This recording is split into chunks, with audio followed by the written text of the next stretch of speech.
आधुनिक भारतीय इतिहास को तीन प्रमुख भागों में बांटा गया है।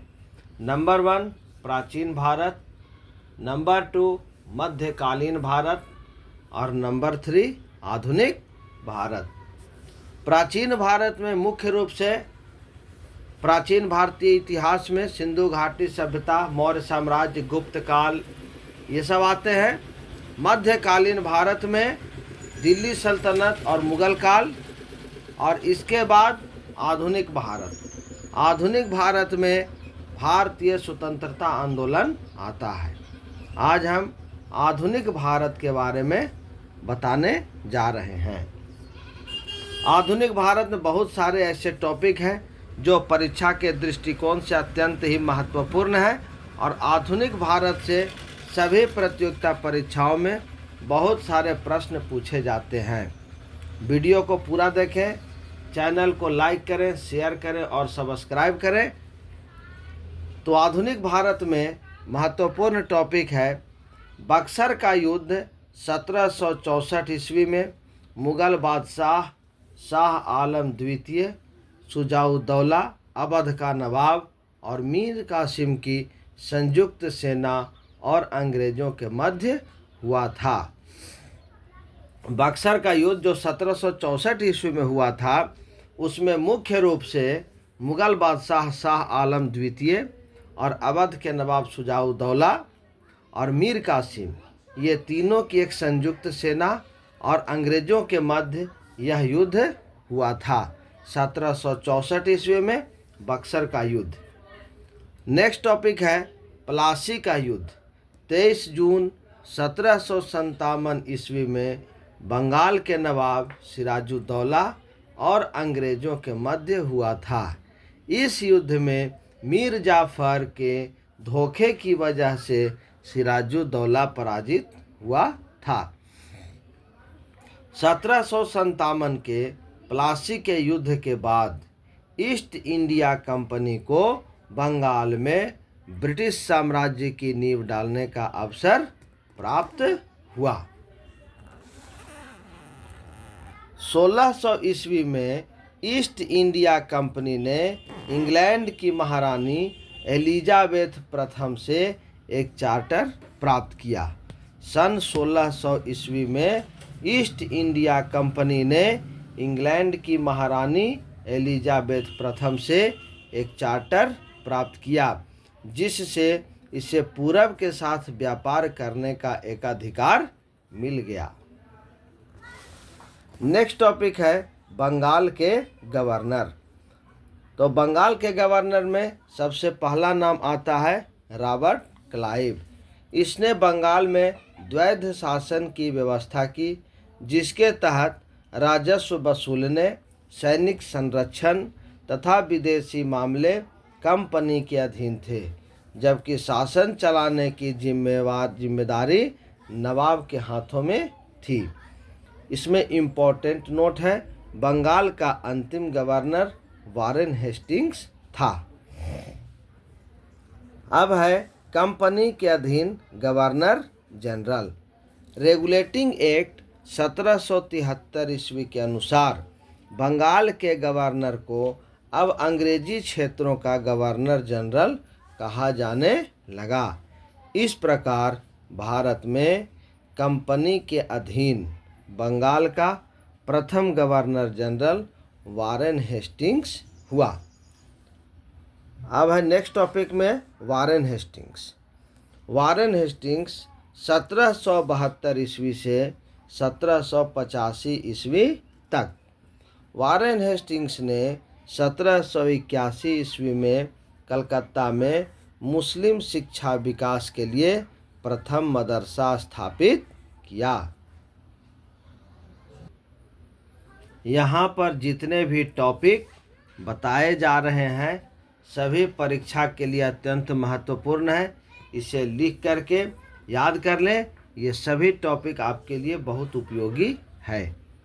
नेक्स्ट है, इसी के समय में 1780 ईस्वी में भारत के पहले समाचार पत्र द बंगाल गजट का प्रकाशन जेम्स ऑगस्टस हिक्की ने किया। इसी के समय में रेगुलेटिंग एक्ट के तहत 1774 ईस्वी में कलकत्ता में एक उच्चतम न्यायालय की स्थापना की गई। वारेन हेस्टिंग्स के समय में बोर्ड ऑफ रेवेन्यू की स्थापना हुई थी। कलकत्ता में एक उच्चतम न्यायालय की स्थापना की गई। यह बहुत बार परीक्षा में आ चुका है, इसे एक बार फिर से बता देता हूँ। इसी के समय में रेगुलेटिंग एक्ट के तहत 1774 ईस्वी में कलकत्ता में एक उच्चतम न्यायालय की स्थापना की गई।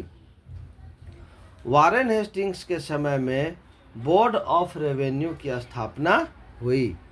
अपने कार्यकाल की समाप्ति के पश्चात जब वह 1785 ईस्वी में इंग्लैंड पहुंचा तो उस पर महाभियोग चलाया गया।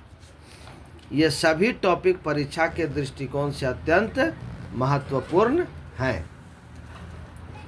नेक्स्ट है लॉर्ड कॉर्नवालिस। 1786 ईस्वी से 1793 ईस्वी तक और 1805 ईस्वी। इसने 1793 ईस्वी में अस्थाई बंदोबस्त की पद्धति लागू की थी। अस्थाई बंदोबस्त की योजना सर जॉन शोर ने बनाई।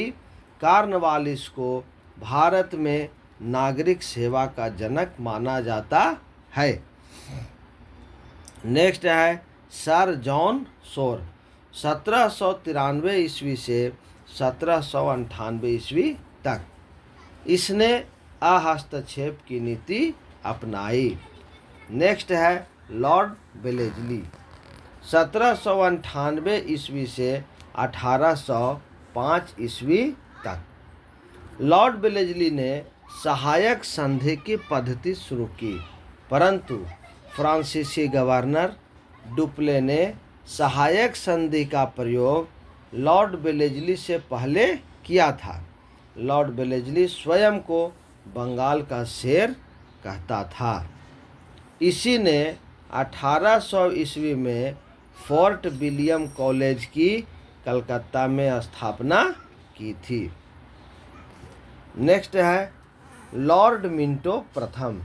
1807 ईस्वी से 1813 ईस्वी।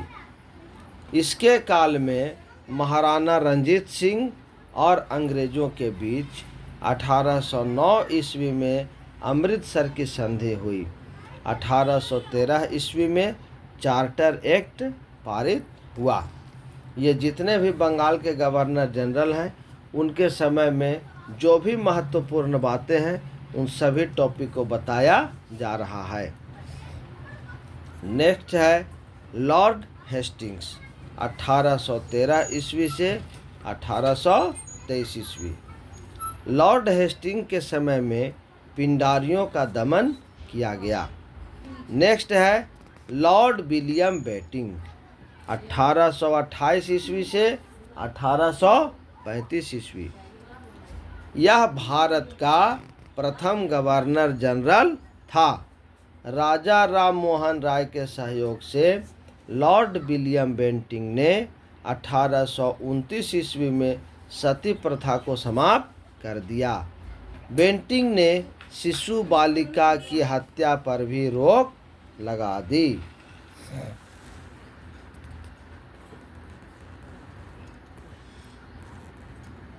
नेक्स्ट टॉपिक है इसने ठगी प्रथा को समाप्त किया।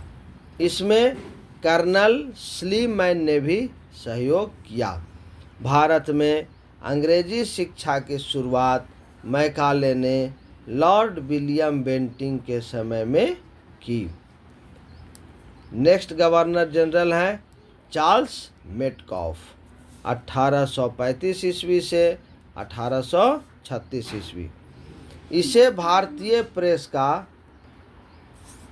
प्रेस का मुक्तिदाता कहा जाता है, क्योंकि इसने 1 वर्ष के कार्यकाल में प्रेस से प्रतिबंध हटा दिए थे। यह बहुत इम्पोर्टेंट टॉपिक है।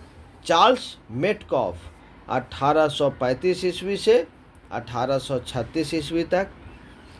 इसे भारतीय प्रेस का मुक्तिदाता कहा जाता है क्योंकि इसने 1 वर्ष के कार्यकाल में प्रेस से प्रतिबंध हटा दिए थे। नेक्स्ट बंगाल के गवर्नर जनरल हैं लॉर्ड एलिनबरो। 1842 ईस्वी से 1844 ईस्वी तक दास प्रथा की समाप्ति वर्ष 1843 में लॉर्ड एलिनबरो के समय में हुई थी।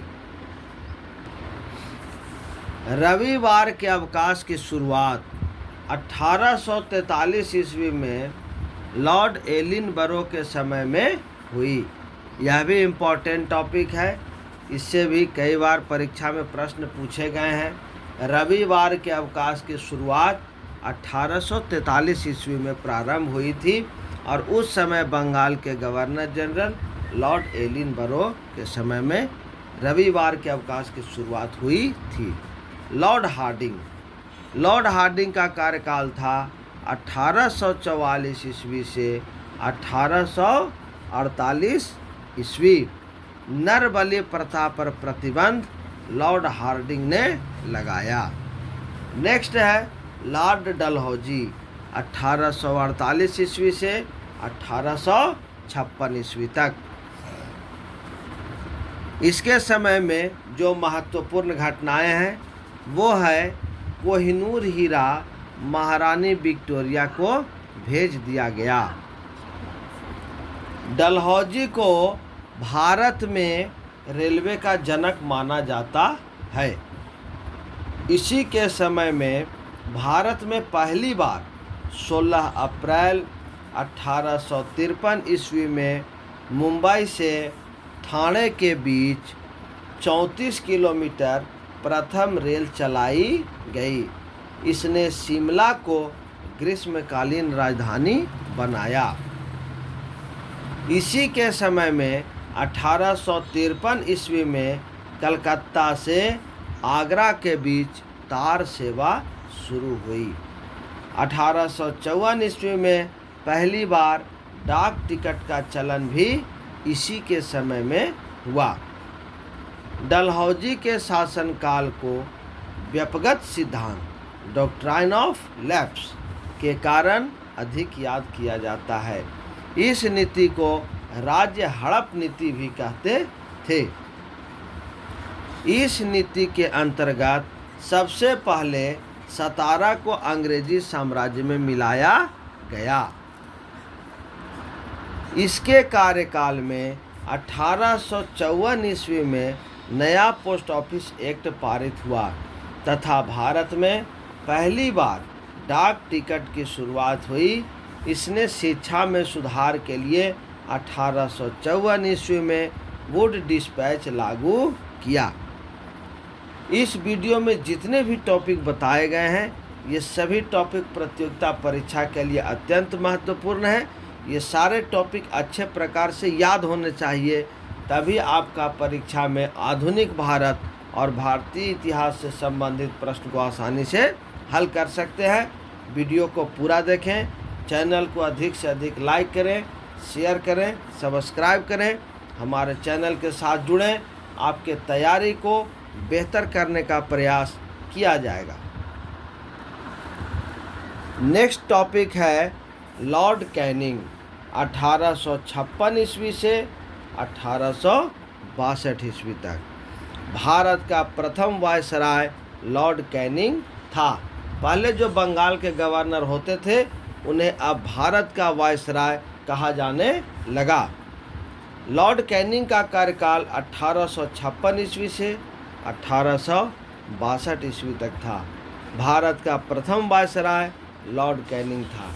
इसी के समय में 10 मई 1857 की क्रांति मेरठ से शुरू हुई। इससे 1857 की क्रांति को प्रथम स्वाधीनता आंदोलन के नाम से भी जाना जाता है।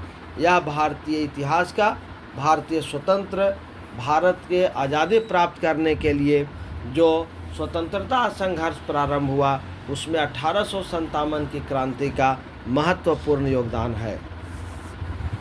यह 1857 की क्रांति लॉर्ड कैनिंग के कार्यकाल में हुआ था। इसी के समय में 10 मई 1857 की क्रांति मेरठ से शुरू हुई। जो जो इम्पोर्टेंट टॉपिक है उसे एक दो बार बता दे रहे हैं। इस क्रांति का यह परिणाम हुआ कि ईस्ट इंडिया कंपनी के शासन का अंत हो गया तथा शासन की बागडोर इंग्लैंड की महारानी के हाथ में पहुंच गई। 1857 की क्रांति के पश्चात ब्रिटिश ईस्ट इंडिया कंपनी के शासन का अंत हो गया और शासन की बागडोर इंग्लैंड की महारानी के हाथ में पहुंच गई। राज्य हड़प नीति को समाप्त कर दिया गया। मुगल सम्राट के पद को समाप्त कर दिया। बम्बई, कलकत्ता तथा मद्रास में उच्च न्यायालय की स्थापना की गई।